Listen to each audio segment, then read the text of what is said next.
Hello everyone, কেমন আছো তোমরা? আশা করি খুব ভালো আছো।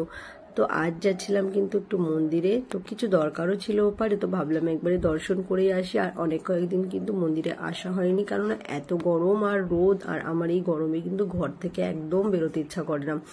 তো অনেক কয়েকদিন পরে কিন্তু আজকে বাইরে বের হলাম। প্রায় অনেক দিন হয়ে গেছে কিন্তু মন্দিরেই আসা হয় না এই দিকটাতে, ঘাটের দিকে। তো তোমাদের একদিন একটা ভিডিওতে দেখিয়েছিলাম যে জলঙ্গি নদীতে কতটা জল বেড়ে গেছে, কিন্তু আজ এসে দেখলাম একদম চর পড়ে গেছে জল কম হয়ে। তো এই গরমে না আর এত রোদের তাপ দিয়েছে, জল কমে কিন্তু চর পড়ে গেছে। আমি আরো ভাবছিলাম পুরোটাই যদি শুকিয়ে যেত কত ভালো হতো, তাহলে হেঁটে হেঁটেই নদী পার করতে পারতাম। তো যাই হোক, এটা তো আর সম্ভব না, আর হবেও না। জল কম হয়ে গেছে, আবার জল বেড়েও যাবে 2-1 দিনের মধ্যে। আর এখন আমরা নৌকা চলে এসেছি, উঠবো আমরা হচ্ছে নৌকোতে। বাচ্চাদের আনিনি, বাচ্চাদের টিউশনে ছেড়ে তারপরে কিন্তু আমরা দুজনেই এসেছি। তো আজকে বাইকটাই নিয়ে আসা হলো, স্কুটিটা বের করা হলো না। আর বাইকটাতে একটু হচ্ছে সুবিধা হয় কি, বাইকটা হচ্ছে গাড়িতে উঠাতে নামাতে নৌকাতে সুবিধা হয়, আর স্কুটিতে ছোট চাকা থাকলে একটু অসুবিধা হয়। যাই হোক, নৌকার মধ্যে উঠে পড়লাম আমি বসে। আর তাড়াতাড়ি চলে আসতে হবে, আর আমাদের কিছু টুকিটাকি কাজ আছে, সেই কাজগুলো কিন্তু কমপ্লিট করতে হবে। আমরা নৌকা পার হয়ে কিন্তু চলে আসলাম। এখন টুকিটাকি কিছু কাজ আছে, সেইগুলো নিপটাবো, সিপিটিতে যাবো, একটু কিছু শপিং করব, টুকিটাকি কেনাকাটা আছে সেগুলো করব। তারপরে কিন্তু আছে বিকালবেলায় একটা অনুষ্ঠান, নামহট্ট আছে, তো সেখানে যাব, সেখানে প্রসাদ টসাদ পাবো ওখান থেকে কিন্তু তারপরে বাড়িতে আসবো।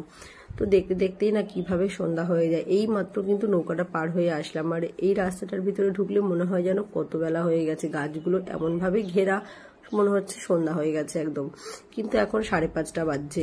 আবার এই বাইরেটা বেরিয়ে গেলেই কিন্তু বেশ একদম ঝকমকে আলো, দেখতেই পাচ্ছ। এই যে বিল্ডিং গুলো খুব সুন্দর, এইগুলো কিন্তু মন্দিরের ভিতরের এরিয়ার বিল্ডিং। এখানে কিন্তু বেশ ঘরগুলো আমার খুব দারুণ লাগে।